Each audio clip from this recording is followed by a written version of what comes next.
There comes a time in even the most extraordinary life when the very thing that once shaped your identity begins to fade. And for Art Garfunkel, that moment struck with a suddenness he could never have prepared for. At 81, the voice that had lifted generations through joy, loss, and every fragile emotion in between started to weaken in ways he had never imagined. The same tenor that once soared effortlessly above Paul Simon's songwriting now wavered. And the silence he found himself facing came from within. As he tried to understand who he was without the ability to sing, he discovered a truth far more unsettling than he expected: that the loss of a voice can feel dangerously close to the loss of the person you've spent your whole life becoming. His descent into that realization began quietly, almost imperceptibly, on the night it all changed. Garfunkel had seen his voice as a gift since he was 5 years old, pure, delicate, almost heavenly, and he believed it would remain with him forever.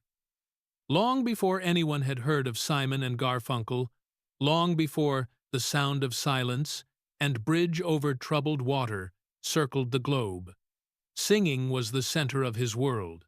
But in early 2010, during what should have been a celebratory reunion tour with Paul Simon, something unimaginable happened. At 72, while performing in New Orleans, he opened his mouth to sing, and almost nothing came out. It wasn't a cold. It wasn't fatigue. It was far more frightening. His mid-range collapsed without warning, and the clarity he had carried his entire life simply vanished. Doctors would soon identify the cause: vocal cord paresis, a partial paralysis of one vocal fold. For an artist whose entire identity was wrapped in tone, purity, and precision, the diagnosis felt like a cruel betrayal. Within days, he canceled the remaining dates. Within weeks, he stepped away from performing entirely. A man who had spent decades on stage suddenly couldn't even picture himself standing behind a microphone, and privately he admitted, "I don't know how to be a person who no longer sings." His confidence broke apart, and the sense of self he had carried for more than 60 years splintered. He began calling the voiceless version of himself Walter, not as a joke, but as a way to name the hollow feeling of being separated from the very thing that had shaped him. Every attempt to sing became a painful confrontation with that empty space.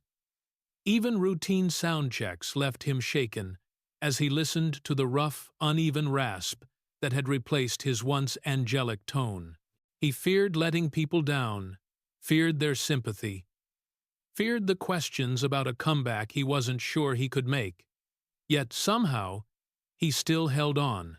Slowly, gently, he started trying again, singing softly to James Taylor, the Everly Brothers, and Chet Baker, coaxing out small glimmers of hope. He practiced alone at first, then in empty halls, and eventually in front of small groups who offered encouragement instead of judgment. Over 4 long years, his voice returned little by little, not like a triumphant fanfare, but like a weak light, slowly growing steady again. When he finally stepped back into performing, he built shows that wove together songs, stories, reflection, and gratitude. Now, in his 80 seconds, he sings with humility, wonder, and a deep awareness of how close he came to losing the gift he once took for granted.